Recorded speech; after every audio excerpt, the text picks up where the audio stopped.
안녕하십니까, 박필등입니다. 오늘 드디어 신속통합 민간재개발 1차 후보지 발표가 나왔습니다. 공문으로 나왔는데 내용이 워낙에 광범위하다 보니까 제가 요약해서 쉽게 풀어보는 시간을 준비를 했고요. 어떤 지역은 왜 떨어졌고 어떤 지역은 무엇을 조심해야 되고 이렇게 리스크를 조금 파악할 수 있는 시간도 준비를 했고, 끝으로는 서울시의 메인 주요 입지가 뭐 이사대책이든 공공재개발이든 신속통합이든 다 지구지정이 이미 한 차례 이루어졌기 때문에 갈수록 서울시에 투자하는 게 이제 어려운데, 이번에 투기대책 방지대 발표까지 나왔기 때문에 더 어려워졌습니다. 그래서 내 집 마련이 목적이신 분들이라면 수도권도 제가 눈여겨봐야 된다고 몇 주 전부터 말씀을 드렸는데요.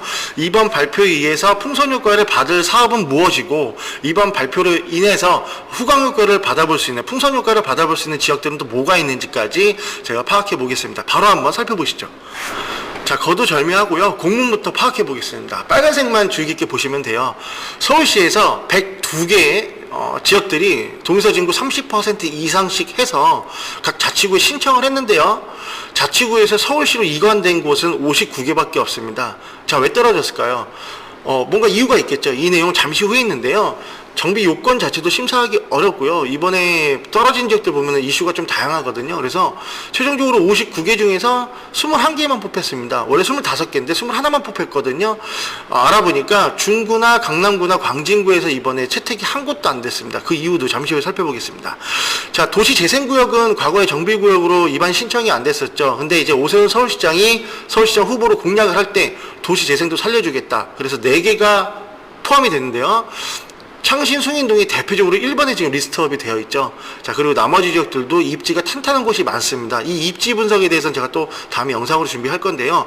용산구나 성북구나 은평구는 각 자치구에서 11개가 넘는 지역들이 신청을 해서 이번에 하나만 뽑혔기 때문에 내년에도 하나, 이러면은 후보지로 지정되는 게 정말 바늘구멍에 통과하는 것만큼 어려운 확률이다라는 부분을 이번 후보지 발표에서 볼 수가 있겠습니다. 자, 첫 번째 내용은 이렇고요. 자, 중요한 게 2페이지인데요. 자, 2페이지의 내용을 살펴보겠습니다. 신속통합 민간재개발은 원래 정비구역 지정까지 5년 걸리던 걸 2년으로 압축시켜서 공모 방식으로 이벤트로 진행하는 거죠. 근데 여기서 떨어진 지역들이 이유가 뭐뭐다라는 부분이 있는데요. 정비구역 요건이 충족이 안 되는 지역들은 제외가 됐고요. 마찬가지로 공공재개발에서 떨어져서 보류지로 이사대책으로 걸려있는 지역들이 용두 3구역이나 신길 밤동산이 있습니다. 대표적으로 이 지역은 민간으로 접수를 해도 반려를 시켰죠. 그래서 후보지로 구청 자체에도 지금 리스트업이 안 돼 있던 상황이다. 그래서 떨어진 이유가 되겠고요. 토지 등 소유자가 30% 이상 동시에 반대 동의서를 진구를 해서 제출한 지역이 있습니다.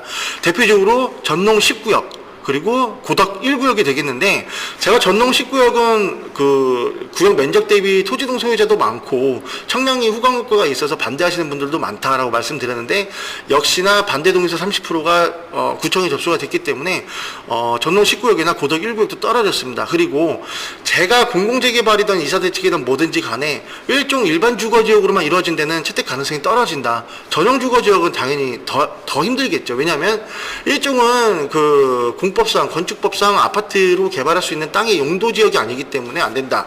그래서 이 부분들이 탈락시킨 첫 번째 이유. 두 번째로는 여러 사업이 혼재되는 지역. 그러니까 정비사업이 해제된 지역들은 지주택이 거의 다 들어와 있습니다. 지주택이 들어와 있으면 당연히 혼재지역으로 편입이 되고요.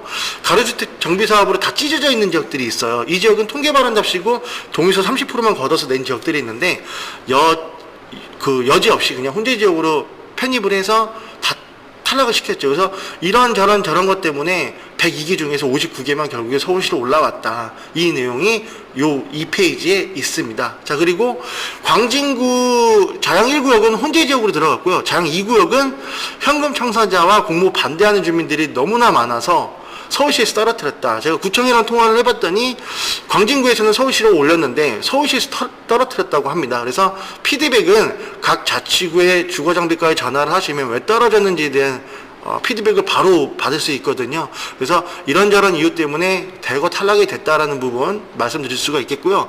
이번 발표에서 그 투기 방지 대책이 또 강화가 됐습니다. 자, 내용을 살펴보면요.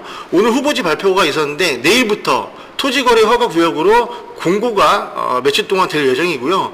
내년 1월 2일부터 이제 발효가 됩니다. 그래서 과거에는 주거지역 30제곱미터 이하는 허가 안 받고 거래를 할 수 있었는데 땅 지분이 이제 18제곱미터 이하, 그러니까 5평 반짜리 이하 정도만 이제 허가 없이 거래할 수 있고, 땅 지분이 요 이상 넘어가는 것들은 실거주가 동반이 되면서 구청이 허가까지 받아야지 서로 거래를 할 수 있는 이런 시스템이 지금 입안이 되어 있고요. 마찬가지로 권리산정일은 소급이 되죠. 9월 23일인데 이날 밤 12시까지 보존등기 접수 신청이 들어간 신축 건축물 등만 권리산정일에 저해 없이 안전하게 조합원이 될 수 있는 건축물로 고시가 되어 있습니다. 가장 중요한 게 이 세 번째 포인트인데요.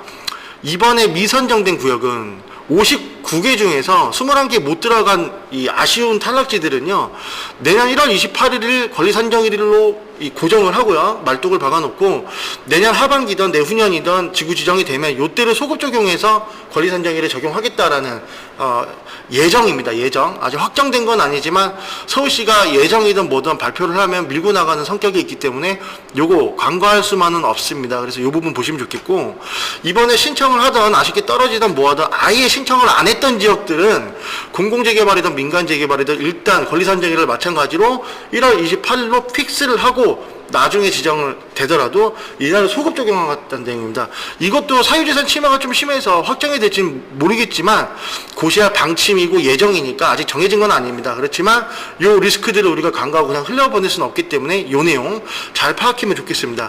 자, 두 번째 공문 같은 경우에는 너무 그 강행 규정이죠. 사유재산을 침해하는 소지가 좀 있어서 미신청 지역들은 딱 내년 23년 하반기까지만 이렇게 조금 소급 적용을 한번 시도해 보겠다라는 내용인데요. 이 내용도 뭐 약간 그 잡음이 있거나 항의가 많으면 좀 변동될 예정이 있죠. 어쨌든 우리는 그 리스크가 아주 신라 같은 리스크라도 다 검토를 하고 나서 움직여야 되는 이 투자자이기 때문에 이 내용을 무시하지 말고 그래도 보셨으면 좋겠다라는 부분 설명드리겠습니다. 그래서 내용을 전반적으로 정리를 좀 해볼게요. 일종 일반 주거지역이든 전용 지역은 원래부터 안 되는 거였습니다. 이거 안 됐다고 지금 뭐 실패할 지역들도 없을 것 같아요. 신청 자체를 안 했으니까. 두 번째는 지주택 들어간 동네는 제가 하지 말라고 말씀을 드렸는데 여지없이 이번에 발표로 나왔죠. 그리고 가로정비로 찢어져 있는 지역들을 통계발한답시고 동의서가 어디서 내봐야 혼재 지역으로 들어가기 때문에 이 지역들도 안 됩니다. 그래서 이 부분들은 좀 조심하고, 반대 동의서 징구가 있는 지역들이 있어요. 원래 정비사업이라는 게 내가 가지고 있는 땅값보다 아파트 평당가가 높아야지 사업성이 좋은 건데 그렇지 않은 지역들이 있거든요. 아파트 값보다 평당가가 비싼 지역들은 반대 동의서가 동시 징구되기 마련입니다. 그래서 이 지역들은 그 동의서 걷는 것만 보지 마시고 비대비가 얼마나 형성돼 있고 반대 동의서 징구를 하려고 하는 조짐이 있는지까지 다 파악을 하고 나서 투자를 해야 되고요. 공공재개발 이사대지 보류지역들도 공공으로 간 것은 공공으로만 가야 되지 민간으로 전환이 안 됩니다. 해제를 하고 나서 신청을 해야 되니까 요런 스토리가 있는 지역들은 좀 피해서 들어가시면 좋겠다. 그래서 미선정 지역 및 신규 지정 신청 지역들은 권리가 산정일이 또 이제 좀 빡세졌기 때문에 앞으로 이 신속통합으로 재개발 소액 투자하기가 갈수록 어려워졌다라는 부분 말씀을 드릴 수가 있겠습니다. 자, 그래서 어떤 지역이 후광 효과를 받을까요? 내용을 한번 살펴보게 되면요. 역세권 시프트는 그 도정법으로 가는데 이 지금 이벤트성으로 가는 신속통합과는 거리가 먼 사업이니까 역세권 시프트로도 추진이 가능한 지역이 앞으로 조금 더 인기가 많아질 것으로 보이고요. 가로주택 정비사업도 마찬가지로 신속통합으로 들어가는 게 아닙니다. 그래서 소규모 정비사업으로 들어가니까 뭐 권리산정이나 이런 거는 일반적으로 행위제한고시나 이렇게 법대로 가는 성향이죠. 그래서 요 두 지역들이 앞으로는 좀 후광 효과를 받을 것이다 라는 부분 말씀드릴 수가 있겠고요.